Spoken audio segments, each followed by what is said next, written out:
পল্লবীতে শিশুকে ধর্ষণের পর হত্যার ঘটনায় ১৯ দিনের মাথায় সোহেল রানা ও স্বপ্নার মৃত্যুদণ্ড। জামায়াত এনসিপির উত্থান ঠেকাতে রাজনৈতিক প্রত্যাবর্তনের ছক আঁকছে আওয়ামী লীগ। যশোরে ইন্টার্ন চিকিৎসকদের কর্মবিরতি ও বিক্ষোভ সমাবেশ, দাবি আদায়ে অনির্দিষ্টকাল আন্দোলনের ঘোষণা। যশোরে নাশকতার মামলায় আওয়ামী লীগ নেতা গ্রেপ্তার। পুলিশ সুপার কাপ ফুটবলে চ্যাম্পিয়ন হাজরাপুর ইউনিয়ন। আলোহীন গাইবান্ধার পুরাতন ব্রিজ, বাড়ছে দুর্ঘটনা ও নিরাপত্তা ঝুঁকি। দর্শক, শুনছিলেন দিনের খবরের প্রধান শিরোনাম, এবার বিস্তারিত। তার আগে আমাদের ইউটিউব চ্যানেল সাবস্ক্রাইব করুন এবং সব খবর পেতে ফেসবুক পেজ ফলো করে রাখার পাশাপাশি ওয়েবসাইট ভিজিট করুন। রাজধানীর পল্লবীতে ৮ বছরের শিশুকে ধর্ষণের পর নৃশংসভাবে হত্যার ঘটনার ১৯ দিনের মাথায় রায় ঘোষণা করেছেন আদালত। রায়ে আসামি সোহেল রানা ও তার স্ত্রী স্বপ্না আক্তারকে মৃত্যুদণ্ড দেন আদালত। আসামির জবানবন্দি, তদন্ত কর্মকর্তার সাক্ষ্য ও চিকিৎসকের প্রতিবেদন অনুযায়ী আসামি সোহেল রানা দোষী প্রমাণিত হয়েছেন বলে পর্যালোচনায় আদালত জানান। অপরাধের সব ধরনের সহযোগিতা করায় তার স্ত্রী স্বপ্না আক্তারকেও একই অপরাধী বলে আদালত জানিয়েছে। আজ বেলা ১১টায় ঢাকা মহানগর শিশু সহিংসতা দমন ট্রাইব্যুনালের বিচারক মাসরুর সালেকিন এজলাসে আসেন। এরপর তিনি এই মামলার রায় পড়া শুরু করেন। বেলা ১১টা ৪০ রায় ঘোষণা করেন। আদালত রায়ের পর্যালোচনায় আরও জানান, এই মামলায় চিকিৎসকের সাক্ষ্য ও তথ্যে প্রমাণিত হয় যে ওই শিশুকে ধর্ষণ ও তারপরে হত্যা করা হয়। এছাড়া সুরতহাল প্রতিবেদন প্রস্তুতকারী পুলিশের সাক্ষ্য বিষয়টি প্রমাণিত হয়েছে। ১ নম্বর থেকে ১৬ নম্বর সাক্ষীর সাক্ষ্য থেকে উঠে আসে ধর্ষক ও হত্যার ঘটনার পর আসামি সোহেল রানা গ্রিল কেটে পালিয়ে যান। এ সময় আরেক আসামি স্বপ্না আক্তার ওই ফ্ল্যাটেই ছিলেন। হত্যা ও ধর্ষণ কাজে বাধা না দিয়ে তিনি অপরাধে সহযোগিতা করেন। ফলে আসামি সোহেল রানা ও স্বপ্না আক্তার একই অপরাধী। নিষিদ্ধ আওয়ামী লীগ আবারও মাঠের রাজনীতিতে ফেরার কৌশল নিয়ে কাজ করছে বলে দলীয় সূত্রগুলোর দাবি। তাদের মূল লক্ষ্য হিসেবে দেখা হচ্ছে জামায়াত ইসলামী ও এনসিপির ক্রমবর্ধমান রাজনৈতিক প্রভাব মোকাবেলা করা। সূত্রগুলো বলছে, জামায়াত ও এনসিপির মধ্যে তৈরি হওয়া মতপার্থক্য এবং রাজনৈতিক অস্থিরতার সুযোগ কাজে লাগিয়ে তৃণমূল পর্যায়ে সংগঠিত হওয়ার চেষ্টা করছে আওয়ামী লীগ।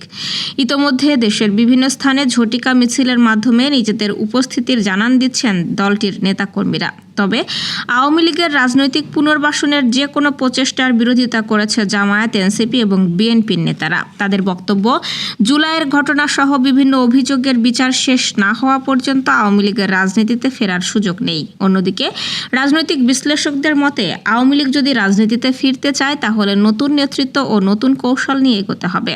বর্তমান রাজনৈতিক বাস্তবতায় পুরানো কাঠামো নিয়ে ফিরে আসা দলটির জন্য বড় চ্যালেঞ্জ হতে পারে। কেন্দ্রীয় কর্মসূচির অংশ হিসেবে আজ যশোরের ২৫০ শয্যা বিশিষ্ট জেনারেল হাসপাতালের প্রশাসনিক ভবনের সামনে ইন্টার্ন চিকিৎসকরা বিক্ষোভ সমাবেশ ও কর্মবিরতি পালন করেছে। ইন্টার্ন চিকিৎসকদের দাবি হিসেবে উল্লেখ করা হয়েছে, এফসিপিএস প্রশিক্ষণের প্রহসনমূলক অধ্যাদেশ বাতিল, কার্যকর ও মানসম্মত প্রশিক্ষণ নিশ্চিতকরণ এবং ইন্টার্ন চিকিৎসকদের ন্যায্য ভাতা প্রদান। কর্মসূচিতে নেতৃত্ব দেন ইন্টার্ন ডাক্তার অ্যাসোসিয়েশন যশোর জেলা শাখার সভাপতি ডাক্তার মিশকাতুল আরেফিন, সাধারণ সম্পাদক ডাক্তার মিরাজ আল মান্না এবং সাংগঠনিক সম্পাদক ডাক্তার আফিদা ইয়াসমিন সহ অন্যরা। আন্দোলনরত চিকিৎসকরা জানান, তাদের দাবি পূরণ না হওয়া পর্যন্ত অনির্দিষ্টকালের জন্য কর্মবিরতি ও শান্তিপূর্ণ আন্দোলন অব্যাহত থাকবে। তবে হাসপাতাল কর্তৃপক্ষ ও উপস্থিত সূত্র জানিয়েছেন, কর্মসূচিটা সম্পূর্ণ শান্তিপূর্ণভাবে সম্পন্ন হয়েছে এবং হাসপাতাল প্রাঙ্গণে আইনশৃঙ্খলা পরিস্থিতি স্বাভাবিক ছিল। যশোরের শার্শা উপজেলা আওয়ামী লীগের সাংগঠনিক সম্পাদক আব্দুল মালেককে নাশকতা মামলায় গ্রেপ্তার করেছে বেনাপোল পোর্ট থানা পুলিশ। আজ সকালে বেনাপোল পোর্ট থানার ওসি আশরাফ হোসেন জানিয়েছেন, শনিবার সন্ধ্যায় তাকে গ্রেপ্তার করা হয়েছে। শুক্রবার জুমার নামাজের পর বেনাপোল কাগজপুকুর এলাকার পৌর গেটে নিষিদ্ধ সংগঠন ছাত্রলীগের একটি ঝটিকা মিছিল অনুষ্ঠিত হওয়ার ঘটনাকে কেন্দ্র করে আব্দুল মালেককে গ্রেপ্তার করা হয়। ঘটনার সময় আব্দুল মালেক তার নিজ ব্যবসা প্রতিষ্ঠানের সামনে অবস্থান করছিলেন। পরে বেনাপোল পোর্ট থানার পুলিশের একটি দল অভিযান চালিয়ে তাকে গ্রেপ্তার করে থানায় নিয়ে যায়। পুলিশ জানিয়েছে, ঝটিকা মিছিলের ঘটনায় সংশ্লিষ্টতা ও আইন শৃঙ্খলা পরিস্থিতি বিবেচনায় তাকে জিজ্ঞাসাবাদের জন্য আটক করা হয়। তবে এ ঘটনায় তার বিরুদ্ধে নাশকতার মামলা দায়ের করা হয়েছে। গাইবান্ধা জেলা শহরের প্রবেশ মুখে অবস্থিত পুরাতন ব্রিজের ল্যাম্পপোস্টের লাইটগুলো দীর্ঘদিন ধরে নষ্ট থাকায় পুরো সেতুটির সন্ধ্যার পর অন্ধকারে ডুবে থাকে। এতে প্রতিদিন চলাচলকারী শত শত যানবাহন ও পথচারী চরম ঝুঁকির মধ্যে রয়েছেন। স্থানীয়দের অভিযোগ, ব্রিজের ওয়াকওয়ের বিভিন্ন স্থানে খানাখন্দ তৈরি হয়েছে। অন্ধকারের কারণে প্রায়ই ছোটখাটো দুর্ঘটনা ঘটছে, পাশাপাশি চুরি ছিনতাইয়ের আশঙ্কাও বেড়েছে। সবচেয়ে বেশি ভোগান্তিতে পড়ছেন শিক্ষার্থী ও বয়স্ক মানুষ। পৌর প্রশাসক মোহাম্মদ মুশফিকুর রহমান জানান, ব্রিজটি সড়ক ও জনপদ অধিদপ্তরের আওতাধীন, তবে প্রয়োজন হলে পৌরসভা নিজ উদ্যোগেও নষ্ট লাইট পরিবর্তনের ব্যবস্থা করবে।